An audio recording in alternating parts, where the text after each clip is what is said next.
Nobody can stop this flow. Hallelujah. Hallelujah. Hallelujah. కార్యాలు 4వ అధ్యాయం. అపోస్తలుల కార్యాలు 4వ అధ్యాయానికి వెళ్దాం. ఇక్కడ మనం కొన్ని విషయాలను చూస్తున్నాం.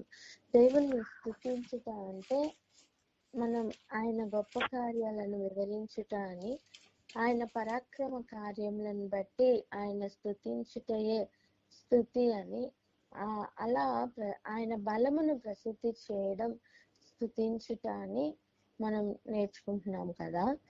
ఇదిగో అలా ప్రాక్టికల్ గా నిజంగా స్తుతి అనేది వారి జీవితంలో ఎలా నెరవేరింది, ఎలా నెరవేరలేదు అనే విషయాన్ని మనం చూస్తున్నాం. ఆయన బలమును అనుభవించిన, ఆయన బలమును ఇంతవరకు బలహీనతలో ఉన్న చీలమండలములు అనుభవించిన వెంటనే గంతులు వేసుకుంటూ మందిరం లోపలికి వెళ్ళినట్లుగా మనం చూస్తున్నాం. దేవాలయం లోపలికి పరిగెత్తుకుని వెళ్ళాడే. ఒకసారి ఆలోచించండి, అక్కడ ఉన్న పరిస్థితులు ఎలా ఉండింటాయో తెలుసా? ఇంతమంది ఎందుకు రియాక్ట్ అయి ఉంటారో తెలుసా? ఒకటి, మీరెందుకు ఇలాంటి పనులు చేస్తున్నారు? మీరు అసలు ఎవరి నామంలో ఈ పనులు చేస్తున్నారు? మీరే బలము చేత ఈ పనులు చేస్తున్నారు? అదొకటైతే, అడగని చెప్పని ఒక ఫీల్ కూడా ఉంది. అదేంటో చూడండి. ఇప్పుడు ఎన్ని సంవత్సరాల నుంచి అక్కడ అడుక్కున్న స్థితిలో ఆ వ్యక్తి ఉన్నాడు?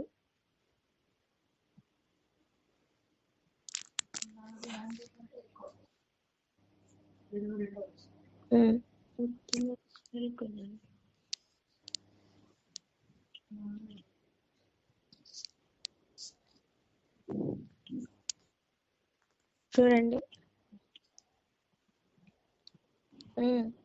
4:22 చూడండి. స్వస్థపరచుట అను ఆ సూచక క్రియ ఎవని విషయంలో చేయబడినో వాడు 40 ఏండ్ల కంటే ఎక్కువ వయసు గలవాడు. అంటే ఏంటి తన అర్థం? అబౌవ్ 40, అంతే కదండి. 40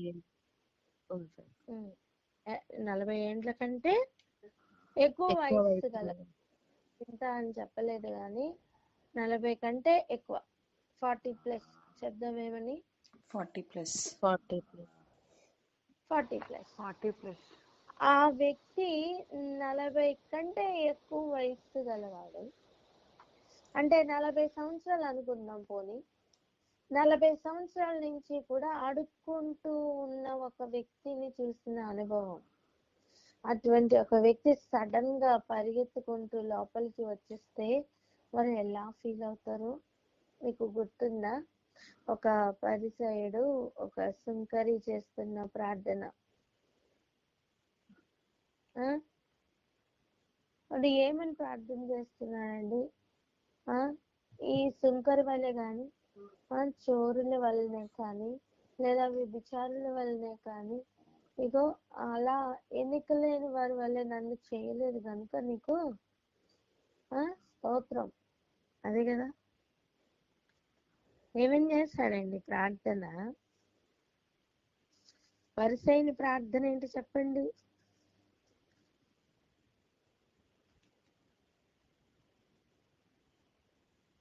సుంకరి ఎక్కడి నుంచి ఉన్నాడు? దేవాలయంలో దూరముగా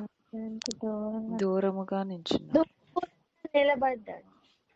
ఇప్పుడు దూరంగా నిలబడిన ఒక సుంకరి మాత్రమే కనపడి ఉంటాడా ఇంత ప్రొఫెషనల్ ప్రార్థన చేస్తున్న వ్యక్తి? అప్పుడప్పుడు మెట్ల మీద కూర్చున్న ఈ భిక్ష వాళ్ళు కూడా జ్ఞాపకం రారా? ఇది ఒక అలవాటు ప్రార్థనే. ఏమంటున్నాడు? నేను ఉపవాసం ఉంటున్నాను, నేను దశంభాగం ఇస్తున్నాను. తన నీతిని తను ప్రదర్శించుకునే ప్రార్థన కదా. కేవలం అది బయటికి చేస్తున్న ప్రార్థన మాత్రమే కాదండి. లోపల హృదయం లోపల ఉన్న ప్రార్థన కూడా అదే. అటువంటి వ్యక్తులు ఉన్న దేవాలయం అది. ఒక్క పరిసైడ్ గురించి మాత్రమే అక్కడ చెప్పట్లేదండి. అది అది ఒక గ్రూప్ ఆఫ్ పీపుల్ ని రిప్రజెంట్ చేస్తున్న వర్డ్స్ అవి కదా. బయట ఉన్న ఒక సుంకర్ని చూసి ఈ సుంకర్ వల్ల నన్ను చేయలేదు థ్యాంక్ యూ అంటున్న వ్యక్తిని ఆ బయట కూర్చొని అడుక్కునే వాళ్ళ ఒకటిగా నన్ను చేయలేదు థ్యాంక్ యూ అని అనడా? ఇదిగో అట్లా అభ్యంతర పడిన బ్యాచ్ ఏనండి ఈ బ్యాచ్ మొత్తం.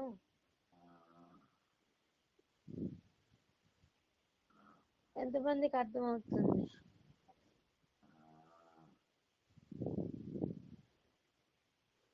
ఈ రోజు తృణీకరింపబడుతున్న వారిని గాని, ఎన్నిక లేకుండా ఉన్న వారిని గాని చూసి, ఇదిగో వారిని చూసి వారి వల్లే నన్ను చేయలేదు థ్యాంక్ యూ అనుకుంటే అంతకంటే దౌర్భాగ్య స్థితి ఇంకొకటైతే లేదు లేదు లేదు.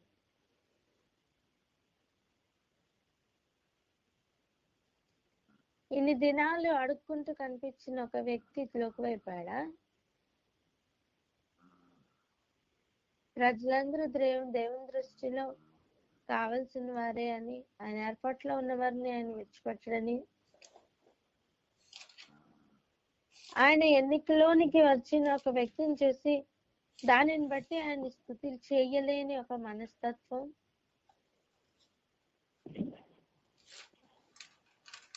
ఆయన పరాక్రమ కార్యములు అంటే ఇక్కడున్న కొండను తీసి ఆ పక్కన ఎక్కడో పెట్టేస్తే అది మాత్రమే పరాక్రమ కార్యం కాదండి. భూమి నిరాకారంగా ఉన్నప్పుడు, శూన్యంగా ఉన్నప్పుడు, ఇక ఏమీ లేదన్నట్లుగా ఉన్నప్పుడు వెలుగు కలుగును గాక అని పలికిన ప్రేమ ఉందే, నిరాకారంగా మారిపోయిన జీవితాల లోపలికి ఆయన వెలుగును రమ్మని పలకలేరా? ఆయన వెలుగుని ఇవ్వలేరా? ఏం నేర్పిస్తుంది భూమి రిపేర్ అయిన పాఠం? ఏం నేర్పిస్తుంది? నిరాకారంగా జీవితం ఏటో తెలియకుండా ఉన్న ఒక భూమికి దేవుడు అన్నిటినీ సిద్ధపరిచి దానికి ఒక పని ఇచ్చి అంతవరకు ఫలింపు లేని భూమికి మళ్ళా ఫలించమని చెప్పి జీవరాశుల్ని నింపిన దేవుడు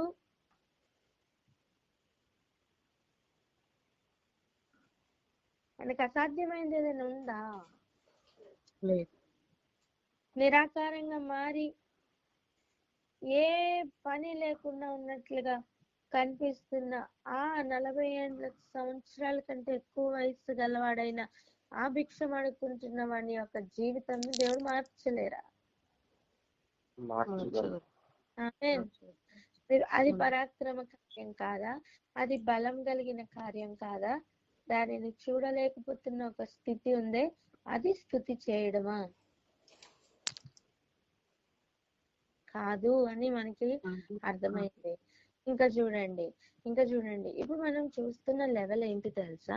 ఇదిగో తల్లిదండ్రుల చేతను, సహోదరుల చేతను, స్నేహితుల చేతను, ప్రజలందరి చేత ద్వేషింపబడడం అంటే ఎలాంటి లెవెల్? సమాజంలో ఆయన నామమును బట్టి అప్పగించబడుతున్న లెవెల్ అంటే ఏ లెవెల్?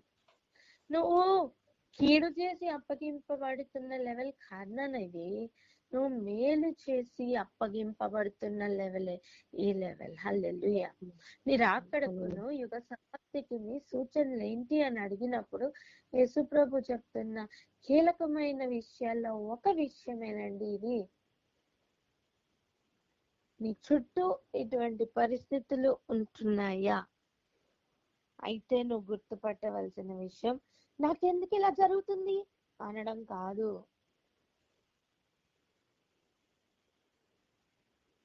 మూర్ఖులైన దుష్టతర్మ అనడం కాదు. నువ్వు జ్ఞాపకం చేసుకో, నువ్వు గుర్తుపట్టు, ఆయన చెప్పిన సూచనలు జరుగుతున్నాయని. హల్లెలూయా.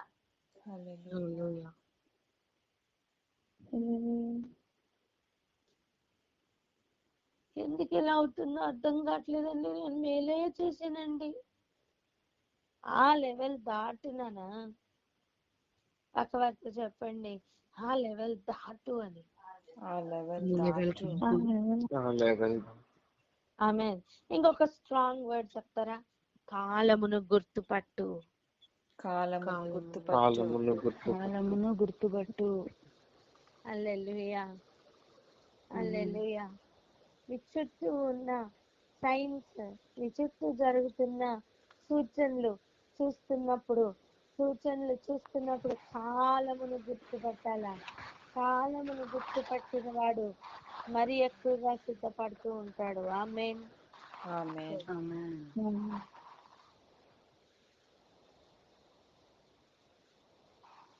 ఇంకా అక్కడున్న ప్రశ్నలు మనం గనుక జాగ్రత్తగా చదవగలిగితే మనకి చాలా చాలా ఆశ్చర్యం వేస్తుంది.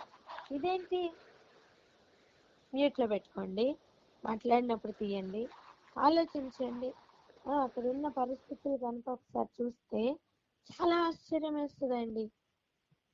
ఎందుకంటే ఇదేంటి ఇంతకాలం బట్టి మరి చూస్తూ అనుభవిస్తున్న ఉపకారం ఎటువంటిది?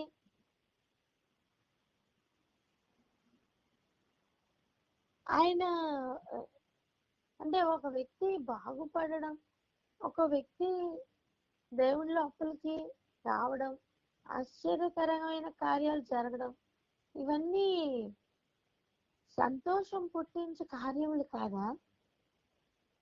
ఇంతగా వాళ్ళు డిస్టర్బ్ అయిపోవాలా? వాళ్ళు ఏమైనా పోనీ ఊరుకున్నారా అంటే లేదు. చూడండి 13వ వచనం చూడండి. అపోస్తలుల కార్యాలు 13వ వచనము.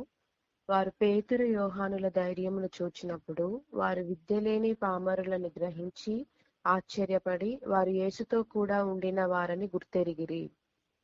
హల్లెలూయా. చాలా సార్లు ఈ రోజుల్లో మనం పొందుతున్న సాక్ష్యం ఏంటి తెలుసా? వీళ్ళు క్రైస్తవులని పేరు పెట్టుకుంటారు కానీ వేస్ట్ అనే సాక్ష్యం పొందుతున్న ఈ కాలంలో ఇదిగో మరి యేసుతో కూడా ఉన్నట్టున్నారు అని గుర్తుపట్టే లెవెల్ ఎంత బాగుంటది. వారిలో యేసు పనిచేస్తున్నట్టున్నారు అని గుర్తుపడుతున్న లెవెల్ ఎలా ఉంటది? ఆమేన్, హల్లెలూయా.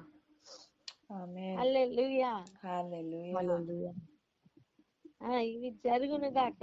ఆమేన్, ఆమేన్. ఇక చూడండి, స్వస్థత పొందిన ఆ మనుష్యుడు వారితో కూడా నిలిచి ఉండుట చూచి ఏమీయూ ఎదురు చెప్పలేకపోయిరి.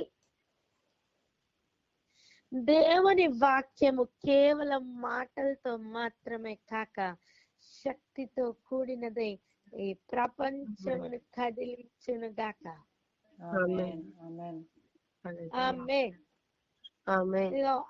ఆది అపోస్తలుల కాలంలో ఆ రోజుల్లో జరిగిన ఒక శాంపుల్ ఆఫ్ కార్యాలండి ఇవి.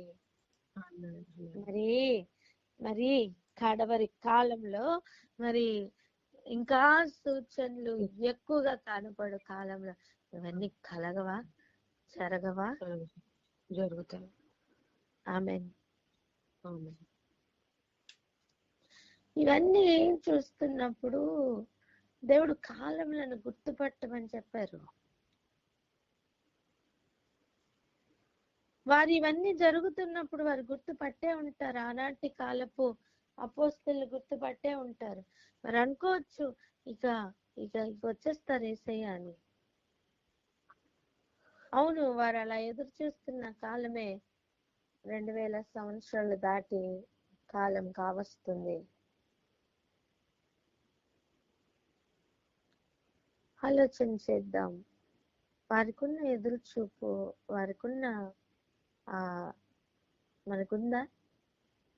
వాళ్ళ కాలమును గుర్తుపట్టే రోజు రోజుకి యేసుని గురించిన ఆశ ఎక్కువై ఇంకా వారు ఎక్కువగా విస్తరించారు. మరి అట్ట ఆశ మనకుందా? అటువంటి ఆశ ఆసక్తి ఎక్కువను గాక. ఆమేన్. ఆమేన్ ఆమేన్ ఆమేన్. ఇంకోటి గమనించండి, అలా రుజువుగా నిలబడుతున్న వ్యక్తి పక్కనే ఉన్నాడు. వారు ఇంకేమి చెప్పలేకపోవడానికి గల కారణం, ఇంతకాలం మెట్ల మీద దెక్కుంటూ ఇంకో వ్యక్తి వచ్చి కూర్చోబెడితే తప్ప కూర్చోలేని ఒక వ్యక్తి, అడుక్కుంటున్న స్థితిలో ఉన్న వ్యక్తి,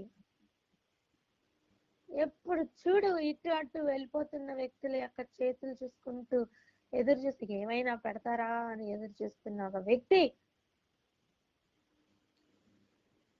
40 ఏళ్ళ నుంచి ఒకటే అనుభవం, అడుక్కోవడమే. అటువంటి ఒక వ్యక్తి సడన్ గా దిగ్గున లేచిన ఒక అనుభవం కలిగిందే. ఆ అనుభవం పొందిన ఒక వ్యక్తి లోపల స్తుతించుకుంటూ దేవుని ఎదుట నించున్నాడు. కానీ ఆ వ్యక్తిని చూస్తున్న వారు అక్కడ ఉండలేకపోతున్నారు. ఇక వాళ్ళు ఏం మాట్లాడలేకపోయారు. హల్లెలూయా. హల్లెలూయా అప్పుడు వారు చేసిన పని చూడండి, సభ వెలుపలికి పొండని వారిని ఆజ్ఞాపించి తమలో తాము ఆలోచన చేసి, ఈ మనుషులను ఏమి చేద్దాం, వారి చేత ప్రసిద్ధమైన సూచక క్రియ చేయబడి ఉన్నదని యెరూషలేములో కాపురం ఉన్న వారికి అందరికి స్పష్టమే, అది జరగలేదని చెప్పజాలం. వారి లోపల ప్రశ్న, వాళ్ళని ఏం చేద్దాం? అయ్యా నేను అంటాను, వాళ్ళని ఏం చేద్దామని ఆలోచించే బదులు వీళ్ళేం చేద్దాం వాళ్ళేం చేద్దాం అని ఆలోచించే బదులు ఒక్కసారి ఏం చెయ్యమని ప్రభు చెప్తున్నారని ఎదురు చూస్తే ఆ లెవెల్ మారి ఉండేదేమో. ఆయన ప్రసిద్ధి కలిగిన కార్యములే చేశాడు. మరి అంత శక్తి కలిగిన కార్యం కంటికి కనిపిస్తుంది కదా, మరి ఏ దేవుని మహింపరిచే లెవెల్లోనికి వెళ్ళలేకపోతున్నావు బిడ్డ? చెప్పండి, ఎందుకు వెళ్ళలేకపోతున్నాము? ఎక్కడ ఆగుతున్నాం? దేవుని చేసిన కార్యములను చూడలేకపోతున్న ఒక మంద దృష్టి ఉంటే ఈ రోజు ఆ దృష్టికి స్వస్థత కలుగునట్లుగా ఒక ప్రార్థన చేద్దామా? ఎవరైనా ప్రార్థన అందుకోండి.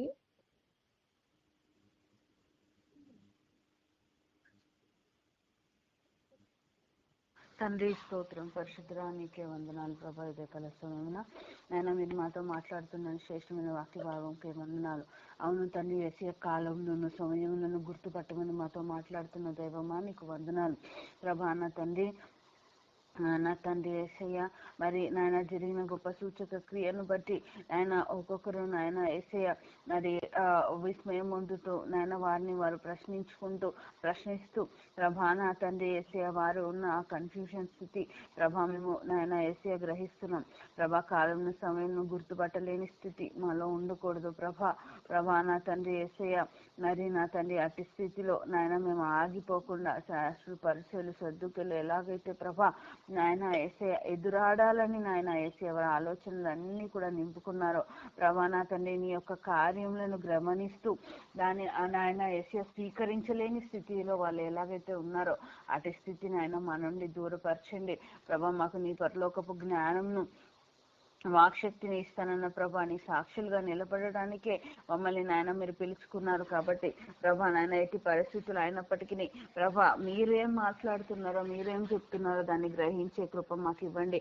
గ్రహించలేని ప్రతి స్థితి మా నుండి తొలగించండి కంప్లీట్ గా ప్రభా. నాయన యేసయ్య మేము మీ ప్లాన్ ని నాయన యేసయ్య పాటించేవారుగా ఉండినట్లు కృప చూపించమని నాయన యేసయ్య మీకే మహిమ ఘనత ప్రభావాలు ఆరోపిస్తూ యేసునామమున ప్రార్థిస్తున్నాం తండ్రి. ఆమేన్.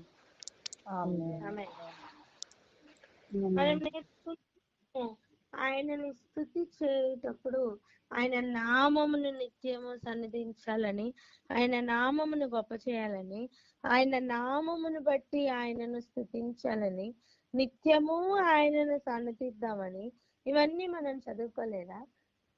అంటే ఆయన నామమును మనం ప్రసిద్ధి చేయాలని, ఆయన నామమును బట్టి ఆనందించాలని, అది కూడా ఒక స్తుతి అని మనం నేర్చుకోలేదా? చెప్పండి, నేర్చుకున్నామా లేదా? నేర్చుకున్నాం.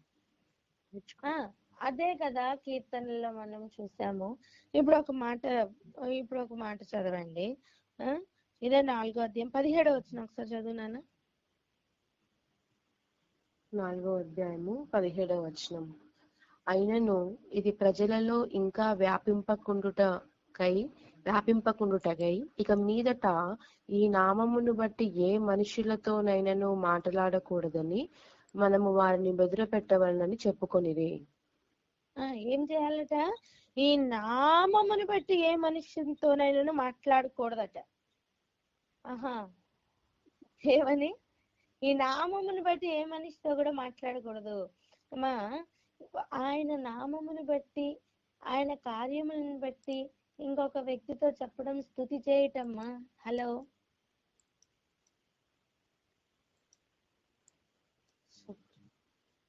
నువ్వు ఆయన నామములో ఉన్న మహాత్మ్యమును నువ్వు వివరిస్తున్నావంటే ఎవరో వింటేనే కదా చెప్తావు.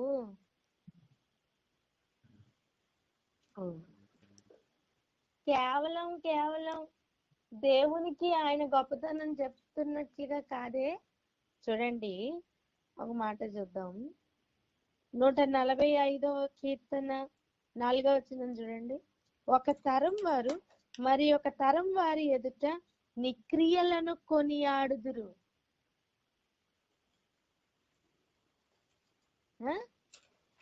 ఏం చేస్తారు?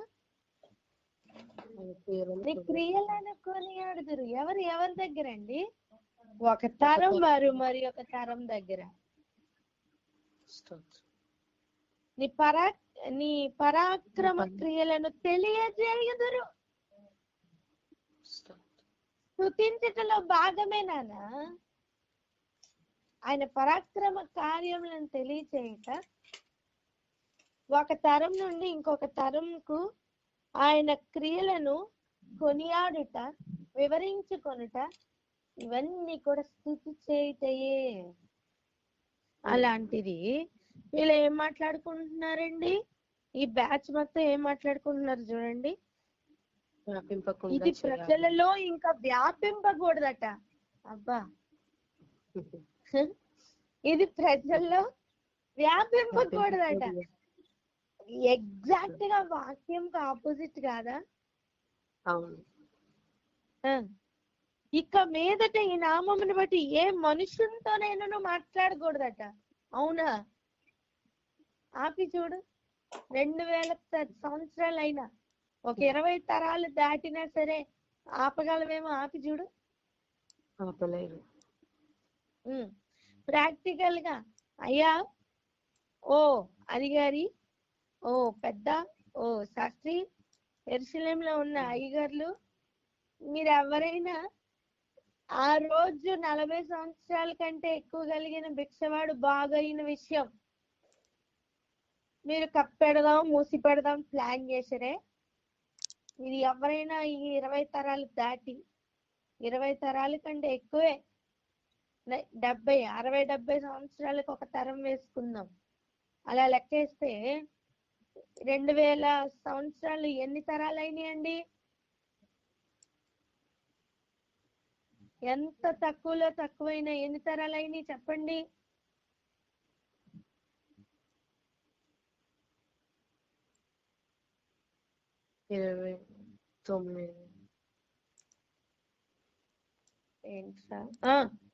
ఇంచుమించు 29 నుంచి 30 తరాలు అవ్వట్లేదా?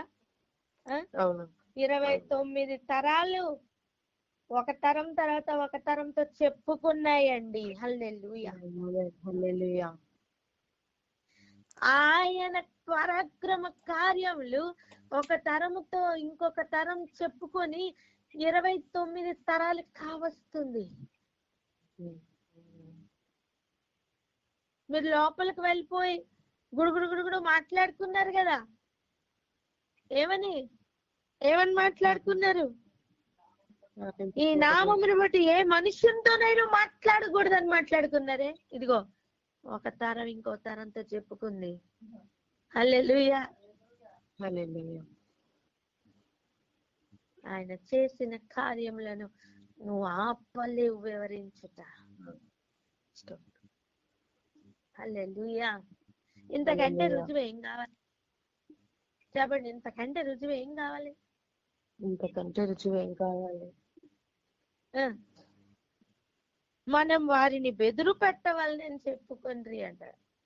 అంటే బెదిరిస్తే బెదిరింపులకు ఆగిపోదండి స్తుతి చేయుట. ఆయన కార్యములను వివరించుట, ఒక తరం నుండి ఇంకొక తరంకు వివరించుట, ఆయన పరాక్రమ కార్యములను చెప్పుట లేదా నెక్స్ట్ పర్సన్ కి తెలియచేయుట అనేది స్తుతి చేయట్లో భాగమే. అది నువ్వు ఆగదు నానా. ఎన్ని ప్లాన్లు చేసినా ఆ రోజు వారి వల్ల కాలేదు. వారి వల్ల అయిందా చెప్పండి? ఒక తరం వెంబడి ఇంకొక తరం మాట్లాడుకుని ఎంతకాలం అయింది? 29 తరాలు దాటిపోయి. హల్లెలూయా. ఓ కమాన్, గ్రహించే వారు గ్రహించుదురు గాక.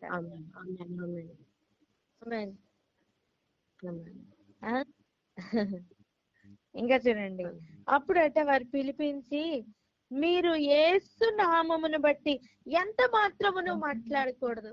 అయ్యయ్యో, చూసారా 18వ వచనం? అప్పుడు వారిని యేసు నామమును బట్టి మీరు ఎంత మాత్రమును మాట్లాడకూడదు, బోధింపను కూడదు అని వారికి ఆజ్ఞాపించారట. ఏం ఆజ్ఞాపిస్తున్నారండి వీళ్ళు? అసలు ఏం ఆజ్ఞాపిస్తున్నారు? ఆయన నామమును బట్టి మాట్లాడకూడదా? బోధింపకూడదు. ఎంత మాత్రమున ఆయన నామమును బట్టి మాట్లాడకూడదా? హలో, అది స్తుతి కాదు నానా. ఆ నామమును బట్టి బోధింపకూడదా? అది స్తుతి కాదు నానా. అలా చెప్తున్నావు అంటే స్తుతించద్దని నేర్పిస్తున్నావు. అందుకు పేతురు యోహానులు ఏమన్నారు చూడండి, వారిని చూసి దేవుని మాట వినుట కంటే మీ మాట వినుట దేవుని దృష్టికి న్యాయమా? చెప్పండి, మీరే చెప్పండి. మేము కన్న వాటిని విన్న వాటిని చెప్పకుండా ఉండలేం. అర్థం, మేము ఆయన్ని స్తుతించకుండా ఉండలేం. ఆయన నామమును మేము ప్రసిద్ధి చేయకుండా ఉండలేం. ఆయన నామమును మేము ఆయన నామమును బట్టి, ఆయన పరాక్రమ కార్యములను బట్టి, ఆయన ఆశ్చర్య కార్యములను బట్టి, ఆయన ఉద్దేశములను బట్టి, ఆయన తలంపులను బట్టి ఆయనను మేము స్తుతించకుండా ఉండలేము.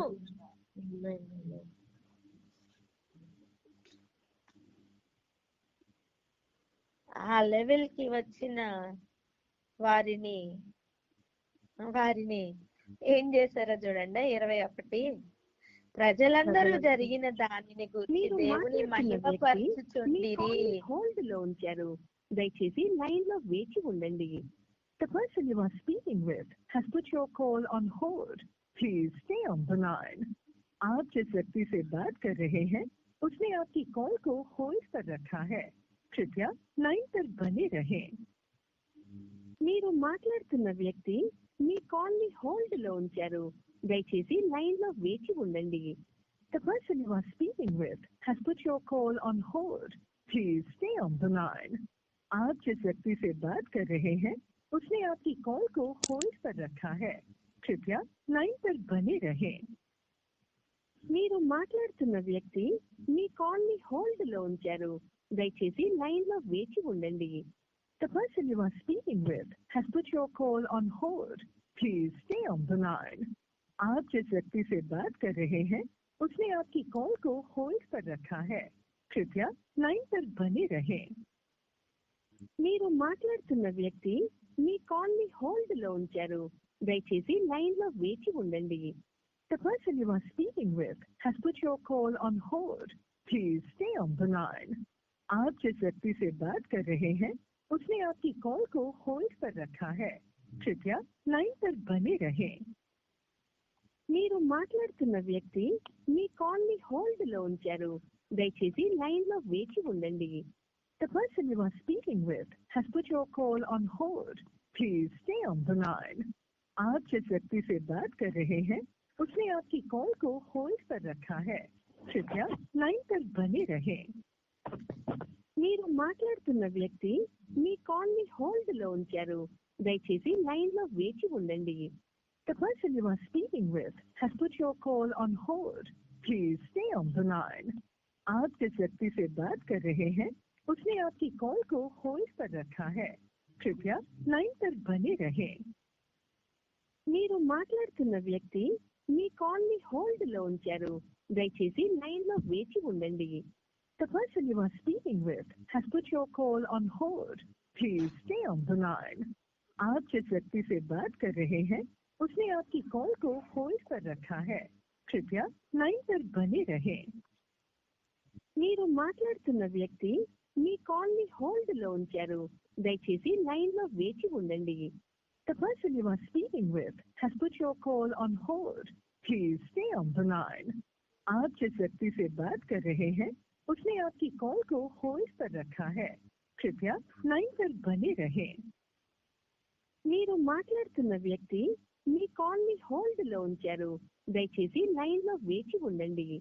The person you are speaking with has put your call on hold. Please stay on the line. आप जिस व्यक्ति से बात कर रहे हैं उसने आपकी कॉल को होल्ड पर रखा है. कृपया लाइन पर बने रहें.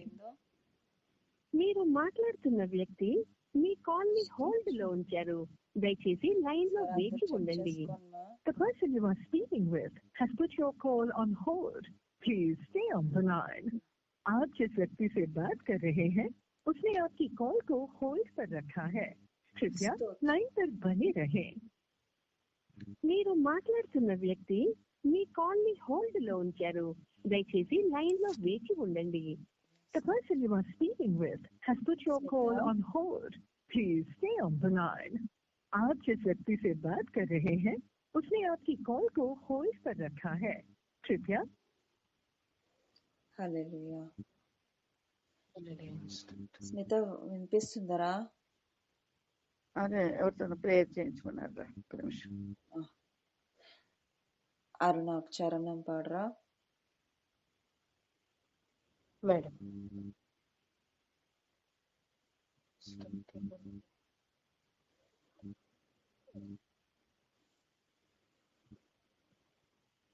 హల్లెలూయా.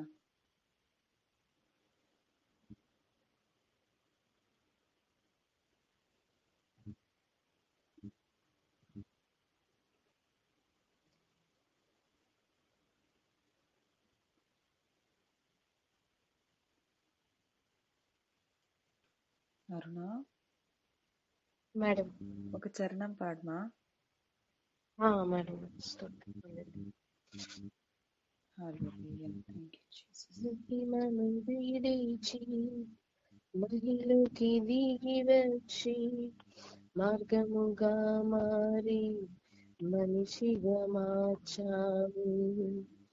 మహిమను విడిచి మహిళకి దిగి వచ్చి మార్గముగా మారి మనిషిగా మార్చావు.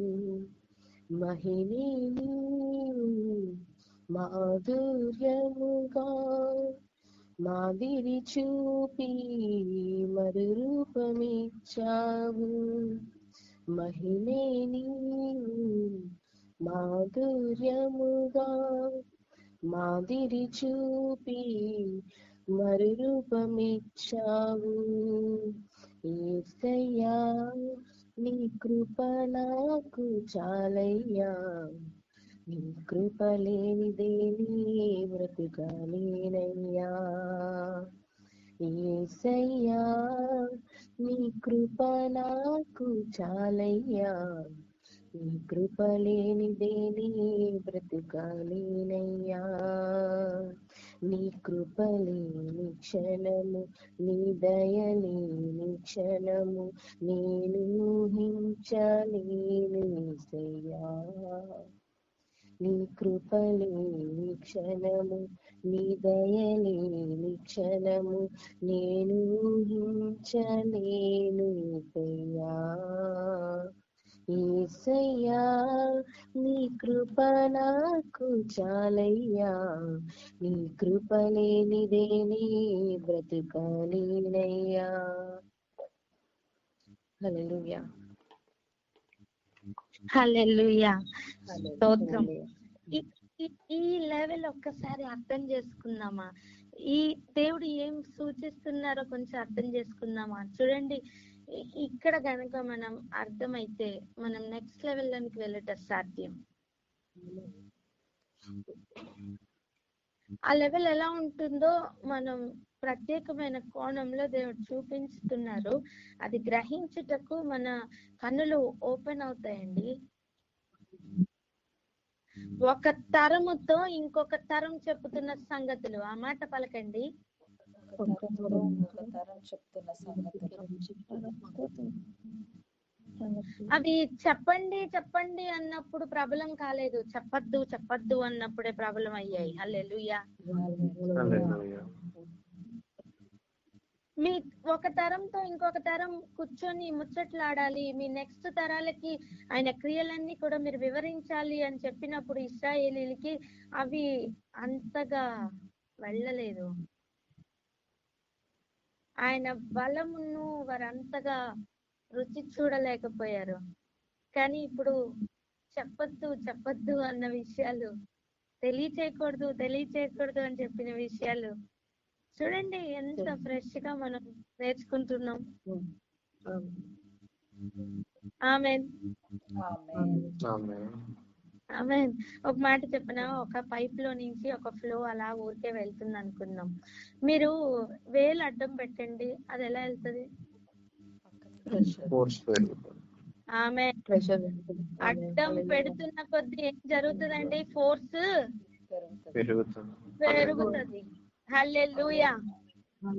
అప్పటి వరకు 2 feet దూరంలోనే ఆ ఫ్లో పడుతుంది అనుకోండి, వేలు అడ్డం పెడుతున్న కొద్ది ఎన్ని ఫీట్లు దూరంగా వెళ్తుంది? అది ఇంకా దూరంగా వెళ్తుంది. ఆమేన్.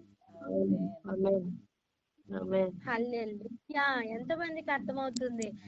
నువ్వు ఒక తరం నుండి ఇంకో తరానికి తెలియకూడదని అడ్డం పెట్టు, కానీ అది ఎన్ని తరాలు దాటుకుని వెళ్ళిపోయింది? మన ప్రాక్టికల్ గా చూడండి, 29 తరాలు దాటిందండి. హల్లెలూయా. అని నామమును స్తుతించకుండా ఆపడానికి ఎవరైనా వేలు అడ్డం పెట్టారా? అది ఇంకా ఎక్కువ అవుతుంది. పేతురు యోహానులు చెప్పిన మాట ఒక్కటే, మేము ఆయన కన్న వాటిని విన్న వాటిని చెప్పకుండా ఉండలేం. అర్థం? మేము చూసాం, మేము చెప్తాం, మేము విన్నాం, మేము చెప్తాం, మమ్మల్ని మీరు ఆపలేరని చెప్తున్నారండి. హల్లెలూయా. ఆయన నామమును స్తుతించుట అంటే ఏంటో పూర్తిగా మనం నేర్చుకుందాం. అంతేకాదు, ఇంకా ఉంది. ఆయనను స్తుతించుట అంటే ఇంకా ఉన్నాయి. ఇంకా ఎలా స్తుతించాలో కూడా మనం నేర్చుకుందాం. ఇక్కడే ఆగుదాం, ఇక్కడే ఆగి ప్రార్థన చేసుకుందాం. మనం స్తుతించుట అంటే ఇంకా ఎన్ని లెవెల్స్ లో మనం ఆయనను ప్రాక్టికల్ గా మన జీవితంతో ఆయనను స్తుతించాలో మనం నేర్చుకుందాం. ఇక్కడే ఆగి ప్రార్థన చేసుకుందాం. రేపటి దినమున మనం ఆయనను స్తుతించుట అనేది వేరే ఇంకా ఎన్ని లెవెల్స్ లో ఉంది, అండ్ ప్రాక్టికల్ గా ఆ శక్తి ఎలా కనిపిస్తుంది అనే విషయాలను చూడబోతున్నాం. దయచేసి స్తుతించుకుంటూ సిద్ధపడుతూ రేపటి దినాన్ని రండి. ఒకరితో ఒకరు చెప్పండి, రేపు స్తుతించుకుంటూ వద్దామని. రేపు స్తుతించుకుంటూ వద్దాం. రేపు స్తుతించుకుంటూ వద్దాం. ఆమేన్. ఆమేన్. ప్రార్థన చేసుకుందాం ఆమేన్. అక్క. ఆమేన్. హల్లెలూయా.